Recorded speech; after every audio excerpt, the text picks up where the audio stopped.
Greetings, lords and ladies. Just thought I'd check in. I am out of town, away from keyboard for the week. I thought about bringing my computer up for this Christmas trip to visit family, but then I thought better about it, and it's like, the thing is gargantuan, and I didn't really want to have to deal with rewiring all of it. So I decided no. So I'm remote this week. I was thinking about doing a podcast this week anyway, but I'm just not in the headspace for it. Patrons it'll be a week or a couple weeks before the preceding episodes that haven't made it up will be released, and the Apple podcast, SoundCloud people, it'll be longer than that.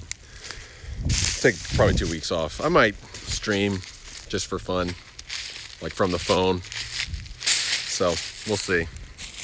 Hopefully you can hear me. But yeah, just gonna clear the head. I missed Christmas last year because the hurricane, and I'd pretty much worked almost all the way through Christmas, and it was a mess. So just gonna take the time, rest a bit, try to get plans ready for a more organized 2020. I got a 10 terabyte external hard drive to accommodate the enormous file size of the new video camera we got.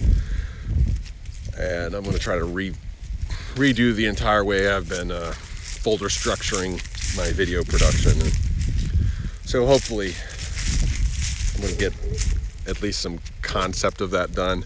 And there have been some music projects I've wanted to work. I realized it today. I've been wanting to work on this one song for 6 years, and I even started it here at my brother-in-law's place. I don't know, it's probably 5 years ago or something like that. But I'm so flighty and so ADD that I think I did it. I think I worked on this one song for like 2 weeks, and then I got distracted by something else. And so this morning I was at Starbucks trying to really pick the music I want to work on in 2020 and stick to it, so that I'm not blown and tossed by every wind and wave of my impetuous, flippant, flighty, free-spirited nature. And also I'm an impressionable person. You know, I do follow the winds a lot in terms of culture and critics and stuff like that. In the past, one commenter could ruin my entire month. So, just trying to be more resilient this year. Sebastian, we finally doing a league team 2020. I'm on it. Something's happened. I'm really trying to get my solo cue chops up to par, where I'm not just dependent on Renekton. Work on getting away from my locked camera. I had a viewer the other day to give me some tips. Says, like map awareness wise, like meta strategy wise, I could be plat. I'm like, I don't know about that. But I play with a locked camera, and my and there's certain things that I do in mid game just screw up. So I'm gonna work on my solo queue a lot this year. But yeah, I'd be up for doing a team. We should talk. So yeah, it's just gonna be kind of lazy. I'm gonna read a bit, do some writing while I'm up here. Some of my fondest writing memories were actually right here on this little hilltop. I had this idea. I think I was looking that direction. This fantasy story about like Lord of the Rings sort of thing, and there's a manticore that comes out of the woods. Manticore's my favorite fantasy creature. Hey, they put up a swing right here. This is cool. I didn't know about this. This is even better. So, yeah, I'm gonna do some writing. I did bring my electric violin up, so I'm gonna try to do some sampling and stuff and see what I can get done this week. So, it's gonna be pretty low key. I will be uploading a couple videos to YouTube. We finally finished our Christmas for Cowboys song cover. Me and my daughter and Anthony Peebles provided the guitar and some advice. I'm not really happy with it, to be honest, but my commitment in 2020 is to try to finish projects even if I'm not 100% satisfied with the result, because I think you learn more from a crappily executed finished product than a well executed 1/8 finished project. So because it actually gives you something to critique and to work on. So like the final product is very pitchy. My singing's not very good. Such just didn't have time to work on it enough, and I don't know. But we finished it. It was more to it was more for Melissa. It was something she thought we could do. Well, we thought we could do it too, but I'm just realizing I don't know. I've got a lot of work to do in 2020 on my voice and also my violin playing. But that'll be up. Hey, I uploaded it to SoundDrop, and they handle music licensing. They might not get it done in time for Christmas, so if that's the case, I'll probably just upload it to SoundCloud on Monday or something, and I'll share it on social media and everything. I really like the version of this song, Christmas for Cowboys. To me, like, I don't know, I've been kind of a cynical Scrooge Grinch for years when it comes to Christmas, and the only song that I would listen to that I actually liked was this version of Christmas for Cowboys by Matt Green, a friend of mine. And I've listened to it for since they released it. I think it was 2010 maybe, or 2011. I don't know, somewhere around there. I don't know, maybe it was even before that. But yeah, we'll release the music video, which the last half of it we're pretty happy with. We're not. I don't know. I'm still learning the camera, so the color correction's just. The fire stuff looks pretty good, I think. But I did bring the camera up. I've got 128 gigs only, so I'm trying to be very judicious in the use of the 50 minutes of footage that'll provide on that camera, and just try to get some good like mountain winter shots and hill shots and nature shots. Maybe I'll get some birds. I don't know. We'll see what I can find. Just experiment with the color correcting and all that. We'll be playing some League this week. And I'm reading Bronze Age Mindset. I've still never read it, by Bronze Age Pervert, so I'm about a quarter of the way through. And I'm pretty much live tweeting what the quotes that I like and stuff. And I'm going to do a review because there's someone at the Mises Institute David Gordon wrote a response to a response of Bronze Age Mindset, and it kind of triggered BAP. And since I have a special place in my heart for Mises Institute, I was going to try to do like a mediated response, because I feel like I don't know, online everyone just thinks libertarians are idiots, and I'm pretty much a libertarian, so I'm an idiot, I guess. But I don't think a lot of the commentary from libertarian circles has been as conversant with the BAP movement. So I'm going to try to put in my 2 cents and see if I can act as some kind of ambassador between the dissident right and libertarians. But I've loved the book so far. I mean, his style, I think, it's just so fully realized. It's just a fully realized character, and I wouldn't have given it a hearing until I heard Perfume Nationalist podcast, in which they discussed Bronze Age Mindset, and I was like, I don't know. I'm kind of an idiot. Like, until I understand the interpretive key, the Rosetta Stone, to really get meaning out of a thing, I'll just be like, oh, that's stupid. And it's like WWE, like or anime. I'm like, why would you? And then it's like once you get in the shoes of a person who's a fan of something, then you're like, oh, I see why you like this. Okay, it's still not for me, but I see why you like this. But once from page one of his book, I was like, he's expressed so many things that I felt for the past, on and off, for the past 10, 12, 15 years.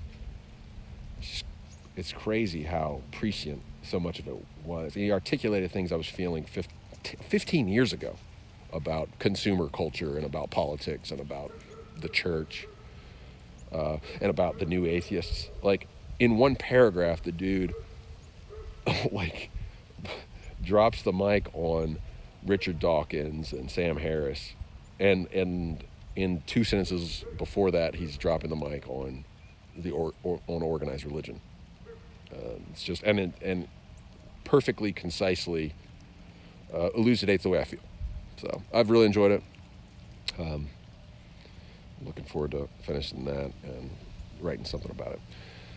Anoop asks, how's life? Are you okay? Yeah, we're good. Visiting a family. I missed out on this last year because of work requirements. Now that we're kind of setting our own schedule, doing freelance video work, gives me a little more flexibility. So I've got a week off to spend time with family. We really didn't have this for the last couple of years. Since coming back from India, it always seemed like we're running from thing to thing and job to job.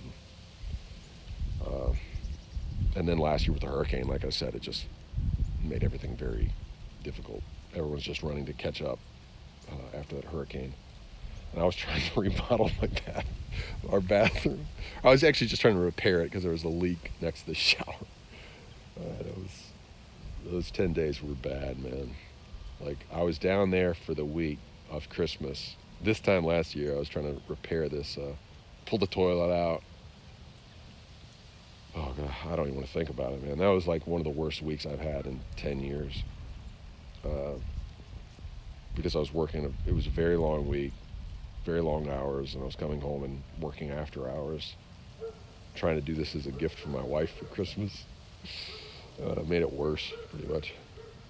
And in the process of making it worse, I lost my temper and then put 4 or 5 holes in the wall with my fist. And so then I had another month of work to fix the wall that I punched. Don't you play FPS games? Nah, I'm no good at FPS, man. I'm very bad. First-person shooter, third-person shooter, battle royale. No, I steer clear of that stuff. I'll leave it to the good guys. No, I make everyone's life miserable on League of Legends because the old man has come in. Your birthday comes on Christmas. Well, merry birthday and a happy new year.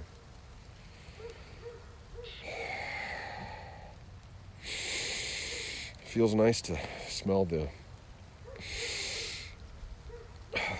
soil and the leaves.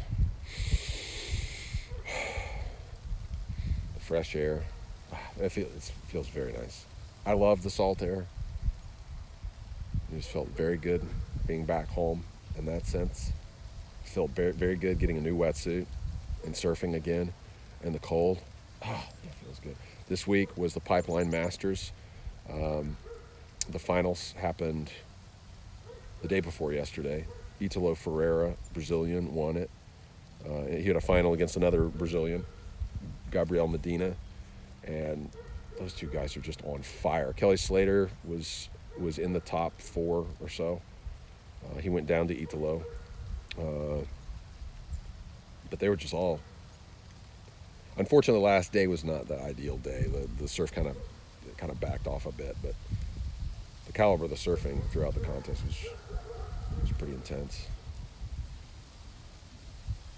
And, so I don't know, that stoked me, a little fire under me.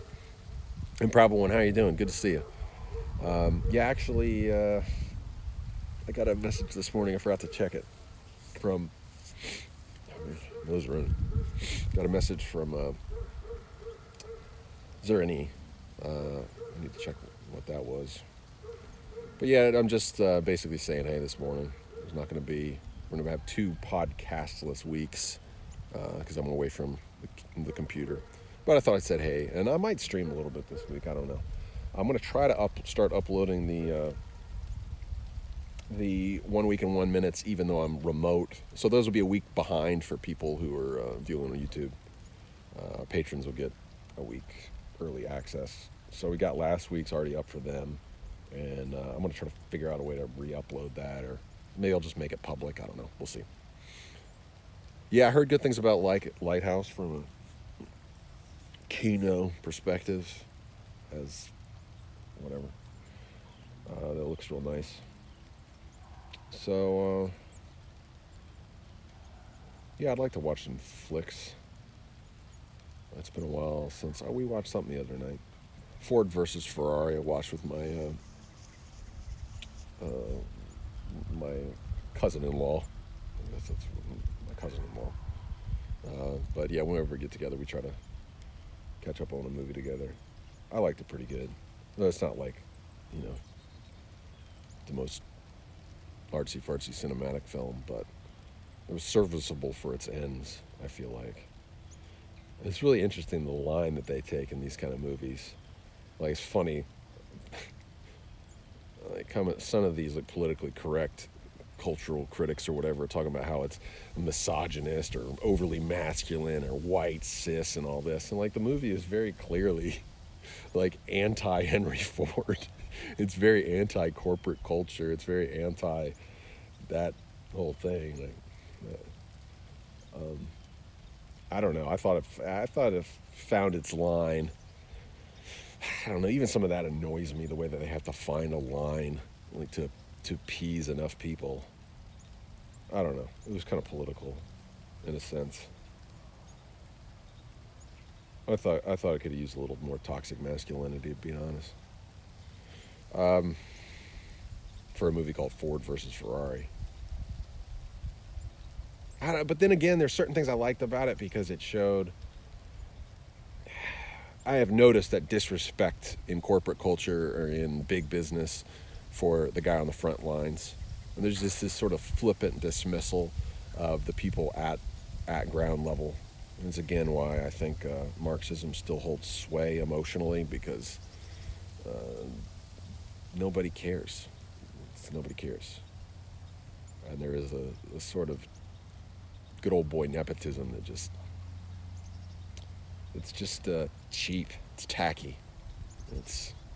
So the movie does show that pretty well, I think. The Witcher's dropped recently on Netflix.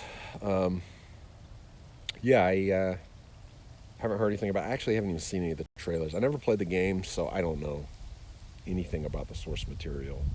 Henry Cavill looks, sexy as usual. I mean, that dude's the chiseled jaw dream. But yeah, I haven't watched the trailer.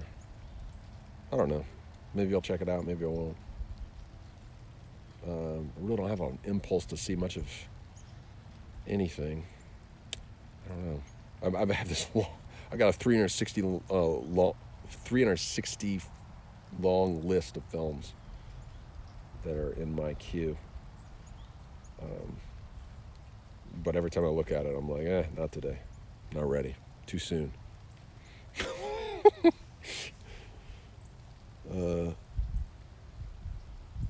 A league friend told you it's boring. Yeah. I don't know.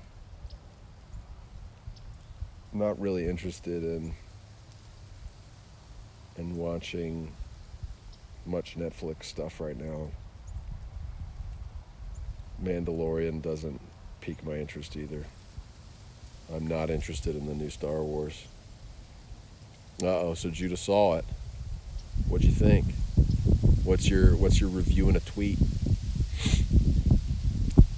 My buddy David Rice started a new film essay series. It's, what is the name of his channel on YouTube? It's called How Uncivilized is what it's called.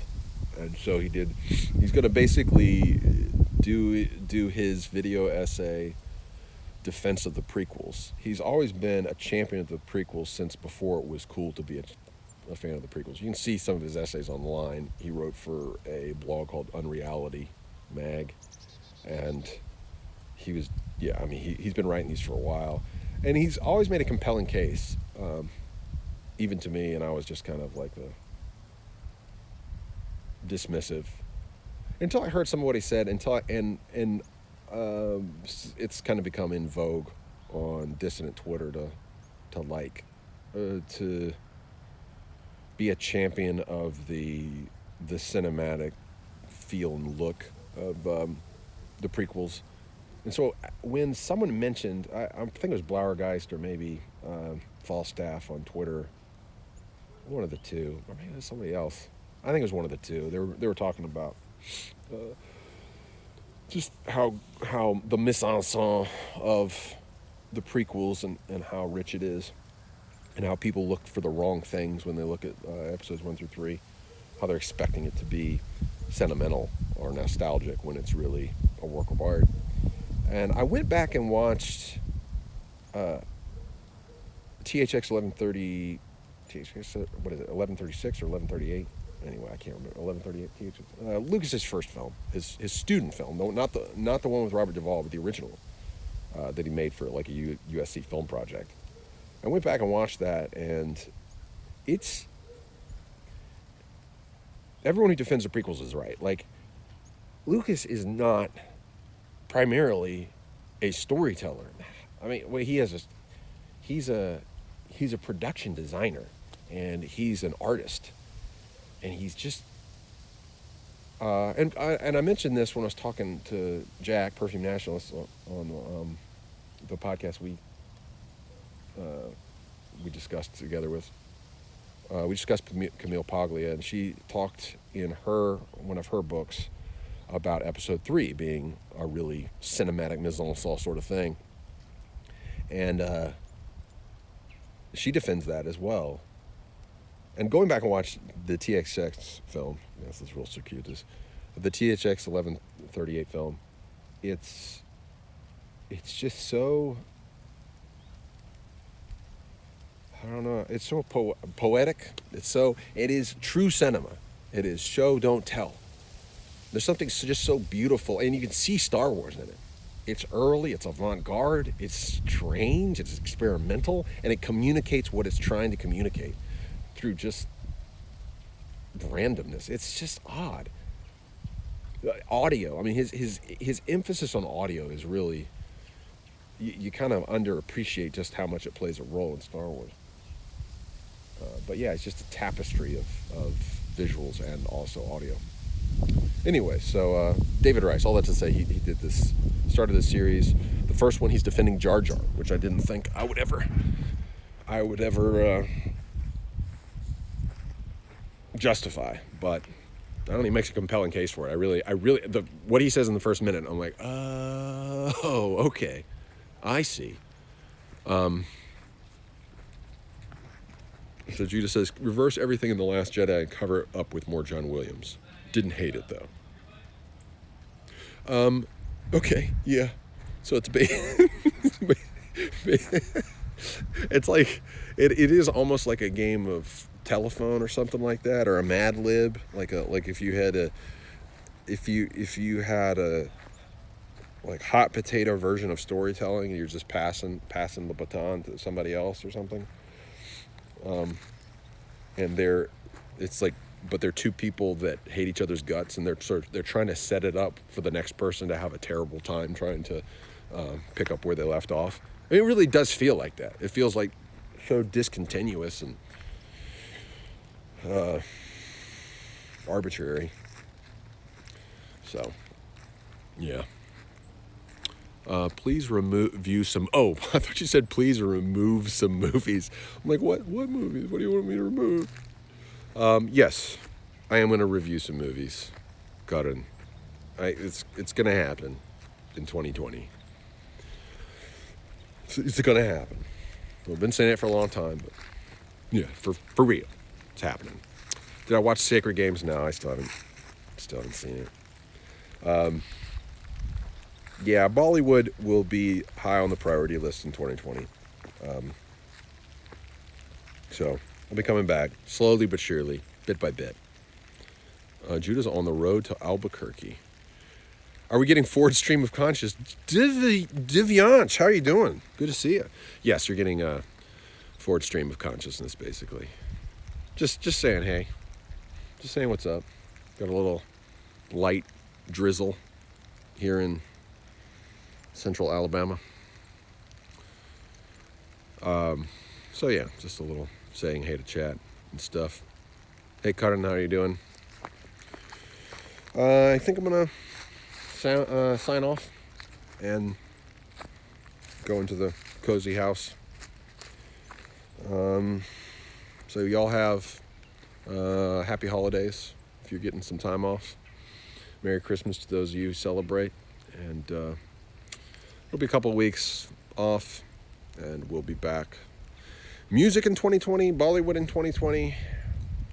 I can promise those. And podcast in 2020. I'm going to finally release piecemeal, bit by bit, chapter by chapter. I'm not really sure how many chapters per month. Probably starting out just one a month, and then we'll see how things go. But to Patreons first, and then to the rest of everyone else. At least a chapter a month of this book that I've been working on for 3 years. So it's kind of my memoir up until now, and just telling my own struggles with trying to find my place in the world, sort of thing, and hopefully be useful. And so we'll be releasing that bit by bit until it's in some sort of finished form, and I'll either release it as a PDF. Maybe it'll go to Amazon towards the end of 2020, but y'all all get first dibs on it, and it'll just be kind of a slow rollout process. So podcast, book, music, and Bollywood. Some probably more reviews than the old Holly Bolly trailers. We'll work our way into those Holly Bolly trailers, but those things take a lot more work than you would think. And there's, like, YouTube has made it impossible to make them so that they, the thing that frustrates me about doing those things is that basically I'm just doing advertisement for T-Series. Like, they don't even let you monetize or claim part of it. It's like you do all this work doing a parody, and they get all the money for it. And ideologically, it just frustrates the hell out of me, that a company that literally made their career off bootlegging other people's stuff now owns the entire industry, and you can't even do a parody, which is a derivative work. Like, U.S. copyright law should protect me as a U.S. citizen so that I can have free speech in my own country, but T-Series owns the copyright around the world when they made their entire business model starting off pirating other people's stuff. It's just insane to me, man. But yeah, okay. So that's my issue about doing the parodies. Like, I think reviews are a little more defensible, but as far as reactions and stuff like that, I'm not just going to sit there and make them money. Like, they're making enough money. They don't even pay their own people, man. Like, there's Ford rant for you. Thank you, everyone. Happy holidays. That's right. There you go. Touche, Judah. And improbable one. Touche. Here I am ranting about T-Series. So to C-Series, I say, from the bottom of my heart, I salute you. So maybe I'll make a Holly Bolly or two. From the bottom of my heart, I salute you. Yeah, screw you. All right. Godspeed, y'all. We'll see you soon. Ish.